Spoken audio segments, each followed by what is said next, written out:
결론부터 말씀드리면 우리 사회는 지금부터 2060년대 정도까지는 아마도 꽤 힘이 많이 들 것 같습니다. 하지만 기후변화나 또 국제질서 변화 같은 또 다른 문제에서 일단 우리나라가 살아남을 수 있다면 이 인구 붕괴가 한바탕 쓸고 지나간 일종의 잿더미 위에서 어찌 보면 유럽의 선진국과 비슷한 모습으로 우리나라는 다시 굴러가기 시작할 가능성이 높습니다. 그럼에도 불구하고 조금이라도 연착륙을 원하신다면 지금부터 제 이야기 들어주셔야 됩니다.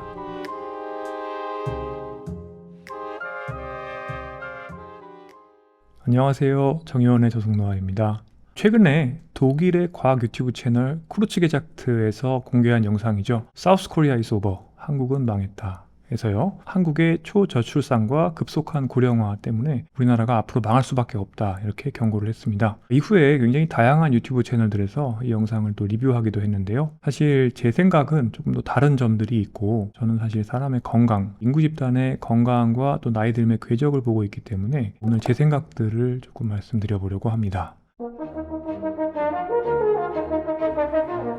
자, 우선 영상 요지부터 말씀드려 보겠습니다. 첫 번째입니다. 세계 최저의 출산율입니다. 인구 유지를 위해서는 합계 출산율 2.1명이 필요하죠. 여기에 이제 훨씬 못 미치는 2023년 기준 0.72명을 기록하고 있고, 또 서울은 0.55명으로 더욱 낮다고 강조하고 있습니다. 50년대에 여성 1인당 6명이었던 출산율이 굉장히 극도로 떨어지고 있다는 거죠. 자, 두 번째입니다. 인구 급감과 세대 간의 불균형입니다. 지금 현재 출산율이 지속되면 4세대 만에 한국인의 수가 100명당 5명까지 줄어들 것이라는 극단적인 예측을 하고 있습니다. 2060년이 되면 한국 인구가 약 1600만 명 줄어들게 되어서 현재 70% 수준까지 줄어들게 되고, 전체 인구 절반이 65세 이상 고령자가 될 거라는 예측이죠. 반면에 25세 이하 청년 인구는 10% 미만으로 축소가 되고, 또 유아 인구는 전체 1%에 그친다는 겁니다. 네 번째입니다. 연금 시스템이 붕괴된다. 저출산 고령화로 국민연금 같은 공적연금이 고갈될 수밖에 없기 때문에 청년 세대는 연금을 제대로 받지 못한다고 암시하고 있습니다.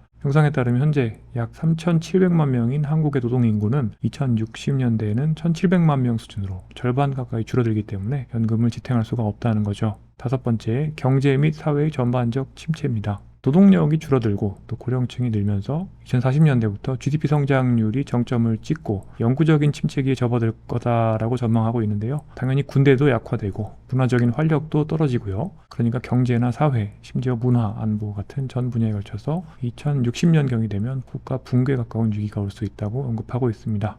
자, 이런 주 원인으로 살인적인 경쟁, 장시간 노동을 포함해서 여러 가지 한국 사회의 구조적인 문제를 들면서 우리 한국 사회가 젊은 세대가 아이를 낳고 싶지 않게 만드는 문화를 가지고 있다라고 영상은 꼬집고 있는데요. 결국에 해결하려면 출산 장려를 위한 극적인 정책 변화만이 장기적이고 지속 가능한 회복을 가져올 수 있다고 주장하고 있습니다. 자, 이렇게 요약을 해보면 해당 영상은 인구 절벽으로 인한 대한민국의 미래를 굉장히 비관적으로 묘사하고 있습니다. 사실 저도 동의하는 면이 많이 있습니다. 굉장히 착취적인 노동 구조를 가지고 있고요. 이미 전 세계 거의 최장 수준으로 일을 하는데도 주당 52시간도 모자라서 69시간 일해야 한다고 생각하시는 분들도 많죠. 전 세계 주요 국가 중에서 통근 시간도 가장 깁니다. 사실 저희도 맞벌이로 아이 키우고 있는데요. 저도 육아휴직 쓰려다가 거절당한 적도 있습니다. 거기다가 이번에 또 국민연금 모수개혁안처럼 중장년층 이상 세대를 위해서 젊은 세대는 이제 허리가 더 휘어가야 되는 이런 상황이 또 앞으로 더 악화될 여지가 커 보이기도 합니다. 칼훈의 쥐실험, 많은 분들이 아실 겁니다. 이 쥐실험에서 관찰된 마지막 단계, 모든 개체가 죽음으로 향하는, 즉 절멸의 파국으로 향하는 단계로 한국이라는 기관차가 빠르게 달려가는 형국인 것 같습니다. 요즘 들어 더 크게 느끼고 있는데요. 그래서 요즘에 아이 가지시는 분들 정말 대단하다고 생각할 수밖에 없기는 합니다만, 노년낙, 노인의학에 대한 중간 규모 또는 굉장히 대규모의 인구 집단 연구를 제가 그동안 해오면서 그래도 아직까지는 남은 희망들이 있다고 생각하게 되어서 이 영상을 준비하게 되었습니다. 사실 최근에 수혈과 헌혈에 대한 수요 공급 추계에 대해서도 논문 그리고 신문 칼럼을 쓴 적도 있는데요. 결론부터 말씀드리면 우리 사회는 지금부터 2060년대 정도까지는 아마도 꽤 힘이 많이 들 것 같습니다. 하지만 기후변화나 또 국제질서 변화 같은 또 다른 문제에서 일단 우리나라가 살아남을 수 있다면 이 인구 붕괴가 한바탕 쓸고 지나간 일종의 잿더미 위에서 2060년 이후에는 인구 밀도가 적당한, 어찌 보면 유럽의 선진국과 비슷한 모습으로 우리나라는 다시 굴러가기 시작할 가능성이 높습니다. 그럼에도 불구하고 조금이라도 연착륙을 원하신다면 지금부터 제 이야기 들어주셔야 됩니다. 자, 우선 생산 가능 인구, 지금 통계에서 잡고 있는 이 수치가 줄어들어도 경제는 유지될 수 있습니다. 다만 생산에 대한 생각을 바꿔야 됩니다. 자, 출산율 급감과 인구 감소에 대한 부분입니다. 네, 한국의 출산율이 세계 최저인 것은 사실이죠. 장기적으로 인구가 감소되고 또 고령 비중이 높아지면 경제 성장률이 낮아지고요. 또 지역 소멸의 위기가 생기는 것처럼 여러 가지 어려움을 초래할 수 있다는 것도 전문가들이 경고하고 있는 바입니다. 다만 인구가 줄어드는 그 자체가 당장 사회 붕괴로 직결되지는 않습니다. 또 사회가 어떻게 대응하느냐에 따라서 그 결과는 크게 달라질 수가 있다는 게 제 말씀입니다.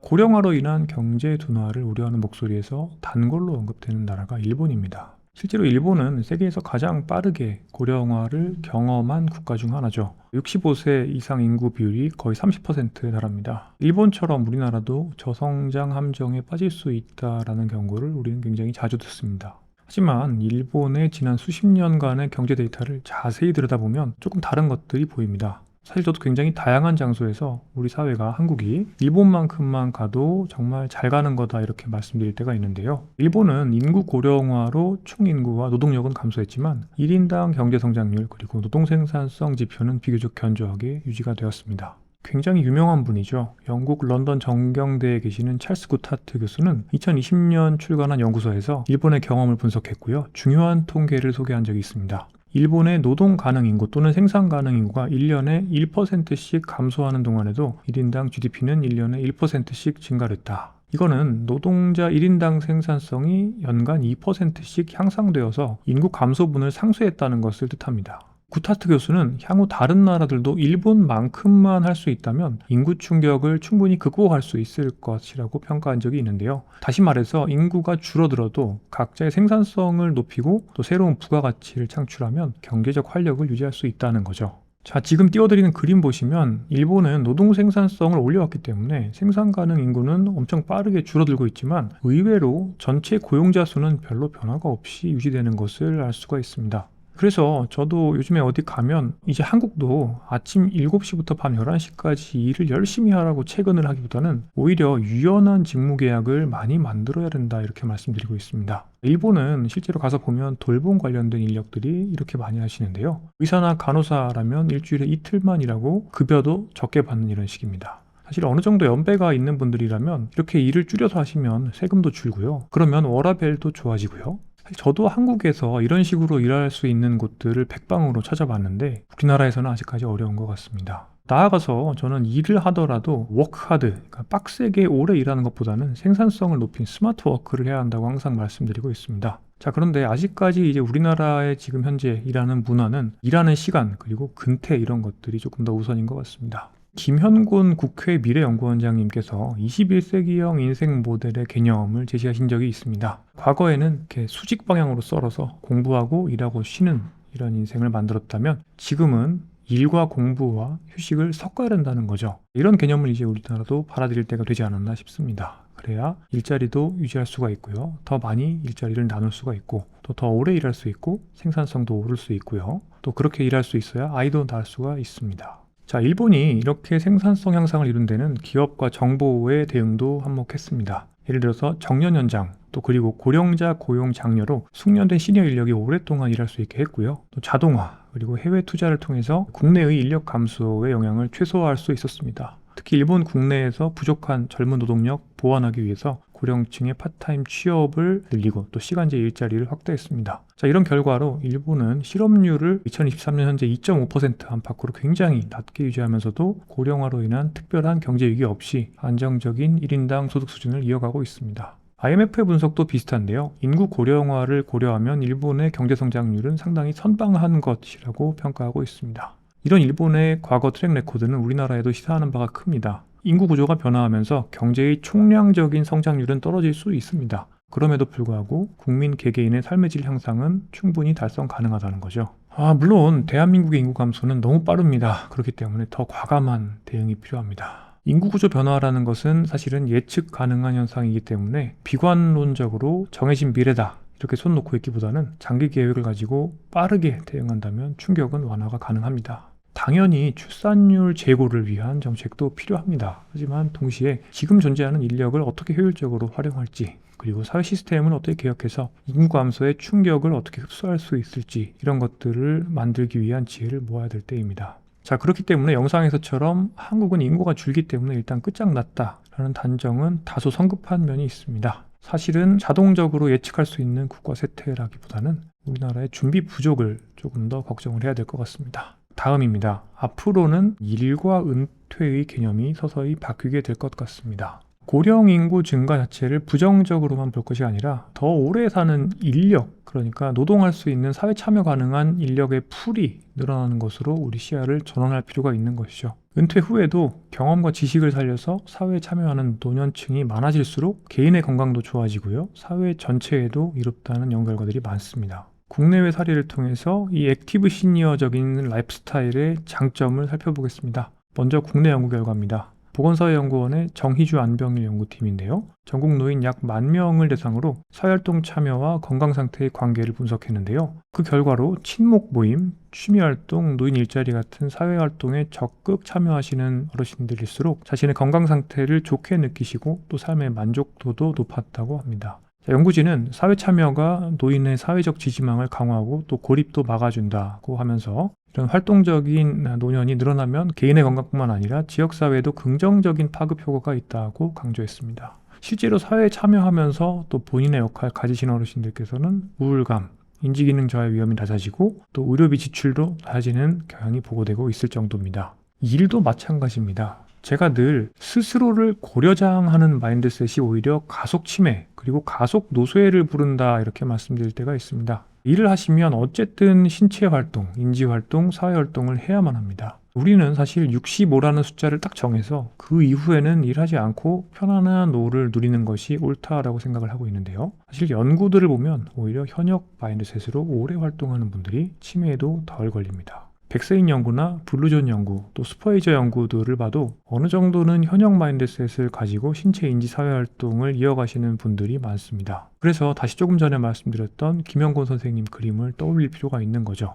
자, 이런 면에서 의외로 우리나라는 꽤 희망적입니다. 사실 세계적으로 봤을 때도 우리나라 일하는 고령층 비율은 높은 편이거든요. OECD에 따르면 국제 비교가 가능한 2021년 기준으로 한국의 65세 이상 고용률은 34.9%로 OECD 평균 15%의 2배가 넘습니다. 한국보다 오히려 고령화가 심각한 일본보다도 우리나라의 수치가 높고요. 통계청이 매년 5월에 실시하는 경제활동인구 고령층 부가조사 결과에 따르면 지난해 55세에서 79세 가운데 취업 경험이 있다고 응답한 경우는 3명 중에 2명꼴인 66.7%에 달했습니다. 10년 전보다 5%포인트 넘게 상승한 거고요. 또 이 조사에서 지금은 일하고 있든 일하지 않고 있든 앞으로 일할 생각이 있다는 응답도 68.5%로 10년 전보다 약 8%포인트 증가됐습니다. 고령층이 일자리로 나오는 가장 큰 이유는 첫 번째는 돈입니다. 일할 생각이 있다는 55세에서 79세 가운데 절반 이상인 55.8%는 연금으로는 부족한 생활비를 보태기 위해서 은퇴를 늦추려 하는 것으로 조사가 됐고요. 두 번째로 일하는 즐거움, 세 번째로 무료해서 일한다는 고령층도 적지 않았습니다. OECD에 따르면 2018년 기준 한국의 실질 은퇴 연령은 평균 72.3세로 OECD 국가 중 1위였습니다. 그러니까 65라는 숫자, 인위적인 숫자로 잘랐을 때보다는 더 많은 분들께서 실제로 우리나라의 성장에 기여하고 있을 가능성이 높다는 거죠. 자, 그런데 제가 생각하는 문제점 하나는 지금 오가는 정년 연장에 대한 논의들입니다.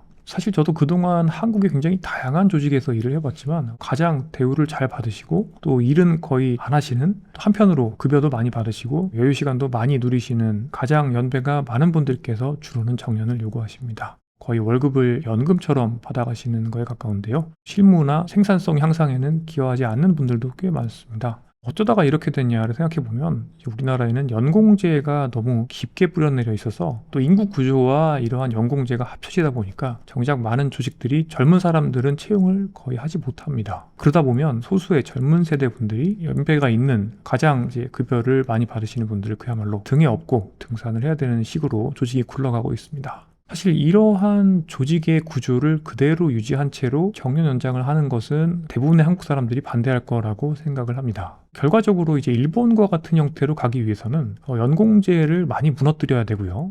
또 실제 생산성에 모두가 도맡아서 기여를 할 수 있는 식으로 사회도 바뀌어야 됩니다. 그렇게 된 다음에 일자리를 서로 나눠 가질 수 있어야 될 것입니다. 자, 그래서 실질 부양비는 그렇게 늘지 않을 수 있다라는 게 이제 다음번 결론입니다. 해당 영상에서는 미래의 생산 연령 인구 대비 노인 비율이 급증해서 2060년경에는 노인 1명을 부양할 청장년이 1명도 채 되지 않는다라고 걱정했습니다. 하지만 이 계산에는 또 중요한 오류가 숨어 있습니다. 바로 이 노인을 65세 이상으로 간주했다는 거죠. 과연 65세 이상은 모두 경제활동을 중단하고 또 부양을 받아야만 되는 일률적인 고령층으로 봐야 될지 한번 살펴봐야 될 것 같습니다. 돈이 없어서도, 그리고 개인의 건강을 위해서도, 그리고 우리 사회를 위해서도 건강 수명에 도달할 때까지 어느 정도는 일하는 사람들의 비율이 앞으로 더 올라갈 가능성이 높습니다. 이런 경우를 제가 실제 통계청 데이터로 시뮬레이션 했던 것이 있는데, 크루트 계작트에서 내놓았던 통계청 저위 과정을 그대로 사용했습니다. 제가 지난 20년 동안의 한국인의 건강 수명 데이터를 추적한 결과로 실질적인 노인의 몸을 가지게 되는 시점이 미래에는 76세 정도가 된다고 보았는데요. 이대로 2060년까지 쭉 이어가 보면 의외로 우리나라의 총 부양 비율은 55.5%로 2022년에 40.6%에 비해서 엄청나게 높아지지는 않습니다.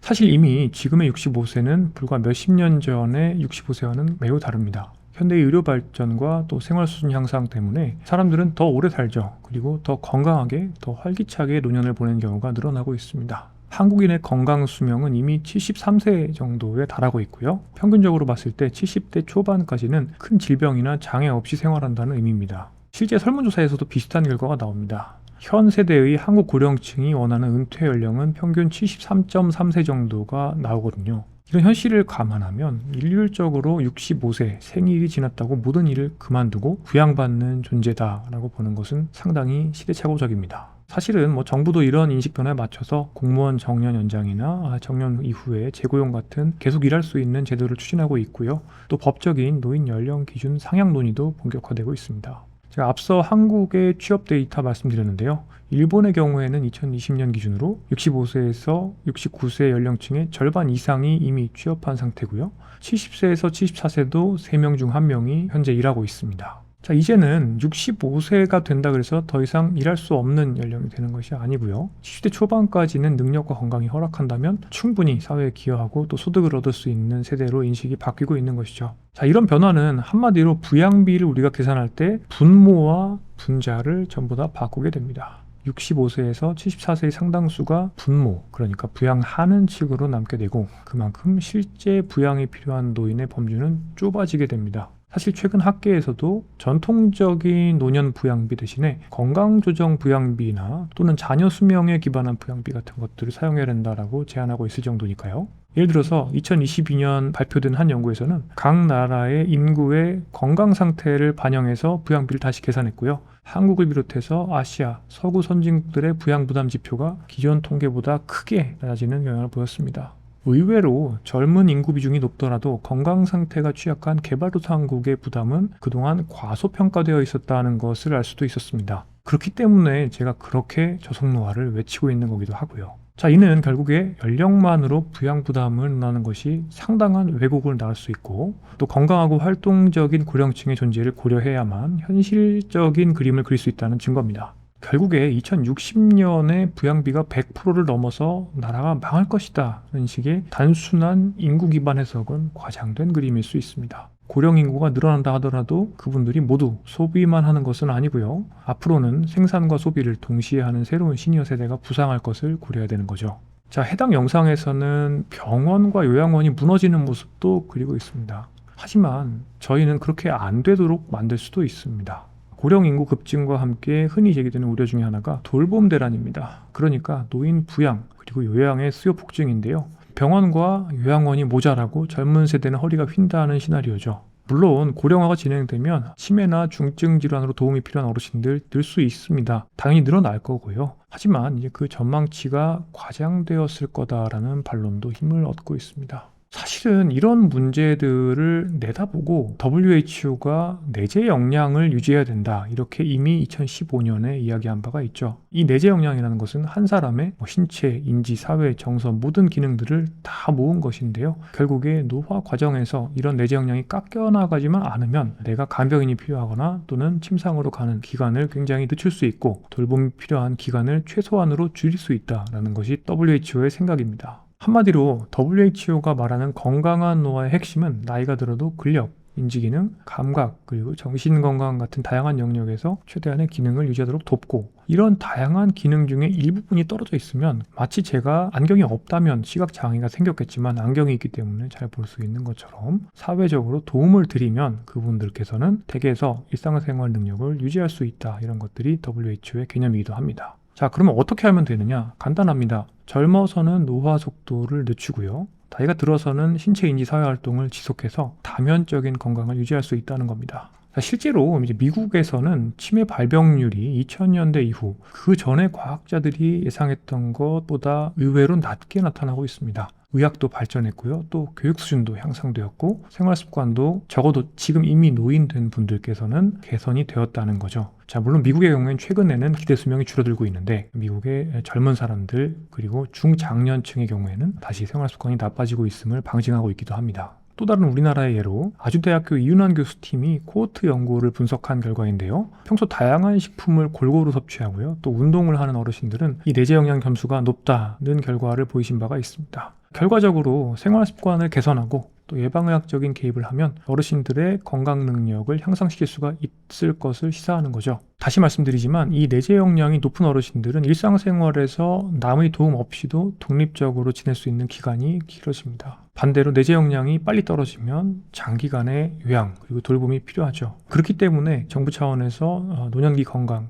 미리 관리해주는 정책이 충분히 효과를 발휘한다면 요즘에 우리가 우려하는 것처럼 모두가 오래 누워서 지내면서 돌봄 요구가 폭증하는 사태는 예방할 수가 있는 겁니다. 실제 WHO 방식으로 우리나라 건강수명을 계산해보면 지난 20년 동안 이 건강수명이 빠르게 개선되고 있기도 하고요. 재미있게도 내재 역량의 거꾸로가 노쇠 정도인데요. 그러니까 고장난 부분을 보는 거죠. 이 같은 노쇠 정도에 도달하는 연령 시점 역시 건강수명 향상과 비슷한 추이로 개선이 되어 오고 있습니다. 자, 그렇기 때문에 질병 발생 자체를 저속노화로 지연시키고 또 설령 병이 생긴다 하더라도 적절한 관리 그리고 재활로 기능을 유지시키는 것이 굉장히 중요합니다. 일본이나 이런 나라들을 보면 고령자를 대상으로 한 포괄적인 건강관리 프로그램을 통해서 노쇠를 그야말로 치료해버리는 사례도 드물지 않습니다. 자, 그렇기 때문에 정말 많은 어르신들이 적절한 예방과 개입을 통해서 이 노쇠를 늦추고 또 자립하는 생활을 지속할 수 있게 됩니다. 물론 또 어떤 분들은 결국에는 노쇠하시고 또 아프시고 또 침상에 누우실 수 있기 때문에 항상 정부는 또 늘어나는 치매 환자 또 노쇠한 어르신들에 대한 사회적 돌봄 인프라 확충도 고려를 해야 할 것입니다. 물론 이러한 접근 방법 역시 과거처럼 기관 입소를 중심으로 하기보다는 커뮤니티 내에서 지역사회 내에서 계시는 곳에서 살아가는 방향으로 당연히 돼야 될 것이라고 생각을 합니다.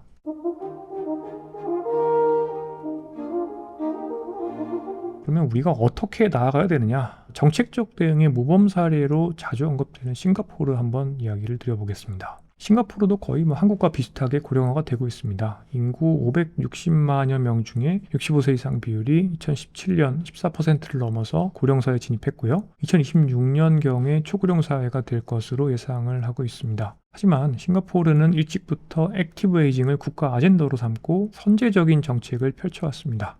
이미 1980년대에 고령화대비위원회를 꾸려서 정년 연장을 검토하고요. 모든 노인을 신체적, 정신적으로 건강하게 유지해서 유용한 삶을 이어가게 하자는 비전을 제시한 바가 있습니다. 자, 이런 권고에 따라서 당시 55세이던 정년을 단계적으로 60세, 62세로 높였고요. 이후에도 계속 고용 제도를 도입해서 기업이 원하면 70세까지도 고령 직원을 고용할 수 있게 법 제도를 정비했습니다. 또 시간제 일자리나 재택근무 같은 유연근무를 빠르게 도입해서 어르신분들께서 자신의 속도에 맞춰서 일할 기회를 늘렸습니다. 한편 의료복지 측면에서도 일찍부터 지역사회 중심의 지원을 강화했는데요. 1990년대에 들어서 벌써 성공적 노화 계획을 수립해서요. 무료 건강, 주거, 사회참여, 재정을 포함하는 다각도의 어르신들의 삶의 질을 높이는 정책들을 추진했습니다. 예를 들어서 지역사회에서 제가 그렇게 강조하는 노인운동 프로그램, 그리고 취미교실을 운영을 하고요. 건강검진, 예방접종 무료로 제공하고 있고, 또 베리어 프리, 그러니까 무장애 도시환경을 조성해서 걷기 편한 보도, 그리고 엘리베이터 설치 이런 것들을 의무화하고 있습니다. 싱가포르에서는 가족 부양을 전제로 하기보다는 정부와 지역사회가 함께 돌보는 체계를 만든 것도 특징인데요. 이러한 노력의 집대성의 결과가 2015년에 발표된 액션 플랜 for Successful Aging입니다. 성공적 노화를 위한 액션 플랜이죠. 싱가포르의 보건복지부 주도로 10년 동안 70개의 이니셔티브를 추진하는 국가청사진인데요. 2023년에 또 한 차례 성과 점검과 업그레이드가 있었습니다. 이 계획은 굉장히 광범위한데요. 건강수명 연장, 평생교육, 은퇴 후의 재취업, 세대통합 주거단지 조성과 같은 굉장히 다양한 프로그램들이 포함되어 있습니다. 제가 봤을 때 그 중에서 눈에 띄는 것은 시니어 자원봉사 매칭 시스템과 계속고용 시스템인데요. 결국에 은퇴하신 분들도 본인의 경력을 살려서 멘토링이나 사회공헌을 할 수 있게 돕고 있는 거죠. 또 주택정책으로 고령자 친화주택을 공급하고요. 스마트 기술을 활용한 노인 돌봄도 굉장히 적극적으로 도입하고 있습니다.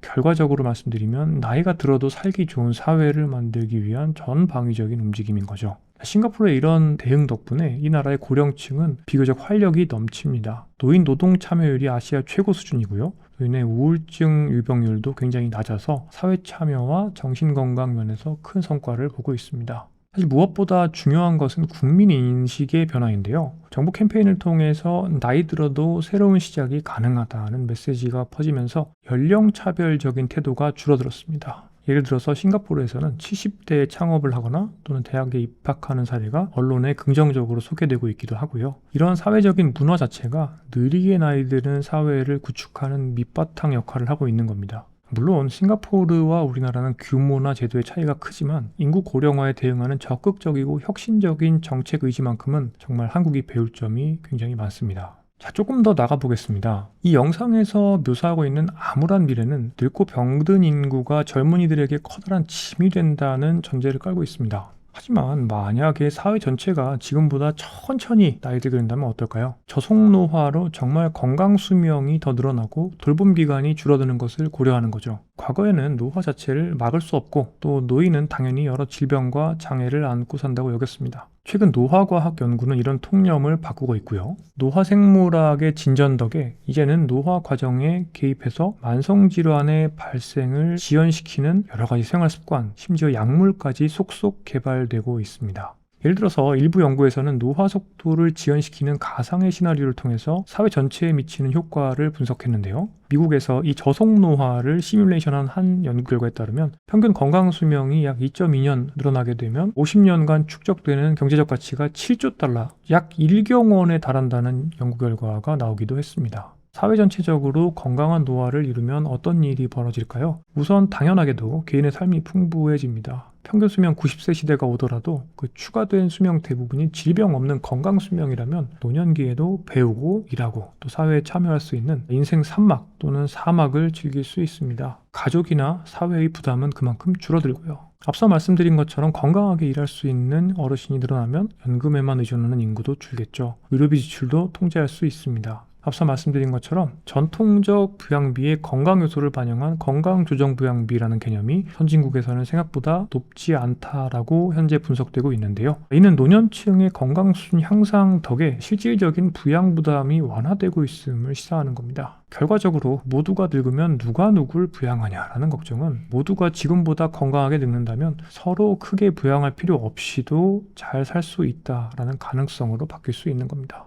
그렇다 하더라도 지금은 너무 속도가 빠르기 때문에 무언가 대응이 필요할 텐데요. 단기적으로 우리가 어떤 일들을 빨리 해야 되는지 말씀드려 보겠습니다. 사실 인구 감소와 고령화가 몰고 오는 위협 중에 제 생각에는 가장 어려운 부분은 아마도 정책적인 대응일 것 같습니다. 특히 연금 개혁 그리고 세대 간의 형평성 문제 같은 것들이 고질적으로 남아 있습니다. 사실 이런 부분들은 앞서 말씀드린 것처럼 아무리 건강하시고 일하시는 어르신들이 늘어난다 하더라도 사회적인 합의 그리고 정치적인 결단이 필요한 부분이죠. 영상이 지적한 것처럼 현재의 구조를 그대로 둔다면 국민연금 기금은 언젠가 고갈될 수밖에 없습니다. 실제 이제 정부의 추계에 따르면 국민연금 적립기금은 55년경에 소진이 되고요. 연금은 부과식으로 바뀌게 돼 있습니다. 근데 이제 문제는 이렇게 될 경우에 미래 세대가 부담해야 될 몫이 지나치게 커진다는 면입니다. 현재 국민연금을 특별한 개혁 없이 2080년대까지 부가식으로 유지하게 되면 보험료율을 거의 35%까지 올려야 된다는 시나리오도 있을 정도인데요. 사실상 지속 가능하지 않다고 볼 수 있습니다. 자, 문제는 고령층 유권자가 계속 늘어나는 상황에서 정치권이 얼마나 용기 있게 이 개혁을 추진할 수 있느냐 하는 겁니다. 자, 이미 세계 여러 민주국가에서 고령 유권자의 영향력 증대 때문에 연금 개혁이 지연되거나 또는 연금 혜택을 더욱 늘리는 정책 경쟁이 벌어지는 현상이 실제로 나타나고 있습니다. 미국 월스트리트 저널의 보도에 따르면 미국이나 영국에서 노인 유권자의 높은 투표율 그리고 결집력이 정치권에 영향을 줘서 실제로 이런 포퓰리즘적인 공약이 쏟아지고 있다라고 하고요. 영국에서도 연금 동결을 건드리는 정당은 표를 잃기 때문에 여야 가릴 것 없이 연금 지급을 파격적으로 올리겠다라는 약속을 내놓는다고 합니다.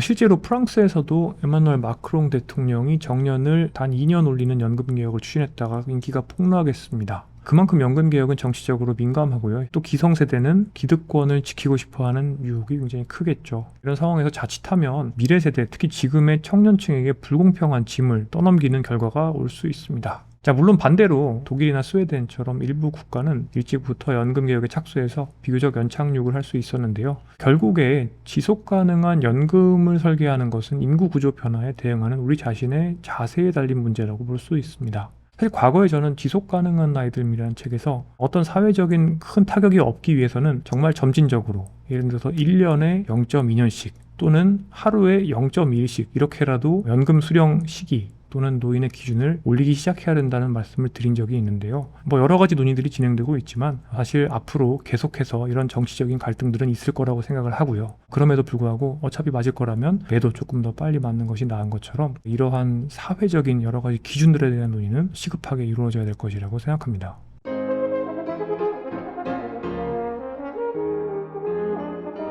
네, 결론을 내려보겠습니다. 대한민국이 인구 감소 그리고 고령화 때문에 과연 쇠퇴해서 멸망할지 아니면 새로운 균형을 잘 찾아서 다시 발전을 할 수 있을지는 정해진 운명이 아닙니다. 인구 구조는 우리가 바꾸기 어려운 어찌 보면 주어진 변수지만 그 영향력을 크게 만들지 작게 만들지는 우리의 선택이 달려 있습니다. 제가 봤을 때는요, 출산율 회복 그리고 가족 친화적인 사회 구축 노력 당연히 필요합니다. 하지만 동시에 피할 수 없는 고령화의 흐름 속에서 첫 번째, 모두가 느리게 나이 드는 삶을 만들면서 건강을 잘 관리하셔야 되겠고요. 두 번째로, 우리 사회의 노인에 대한 정의를 재검토할 필요가 있을 겁니다. 세 번째로, 고령층에 대한 사회 참여를 극대화할 필요가 있을 겁니다. 일본처럼요. 자, 그리고 네 번째로, 젊든 나이 들었든 모두가 건강하게 일할 수 있는 환경을 만든다면 자연스럽게 워라밸도 좋아지고 출산율도 올라갈 가능성도 있고 또 사회의 여러 가지 문제점들도 점진적으로 개선될 가능성들이 있어 보입니다. 말씀드린 네 가지 요건들이 빠르게 개선된다라고 하면 앞으로 예정되어 있는 우리나라의 수치상에서 나타나 있는 인구 감소의 충격은 상당 부분이 완충될 수 있을 것입니다. 대한민국은 끝났다라는 섣부른 비관을 하시기보다는 항상 대한민국의 미래는 바꿀 수 있다는 생각을 가지시고요. 과학적 근거에 기반한 조금 더 스마트하고 기민한 정책을 펼치신다면 한국 사회는 충분한 활력을 유지할 수 있을 것이라고 생각을 합니다.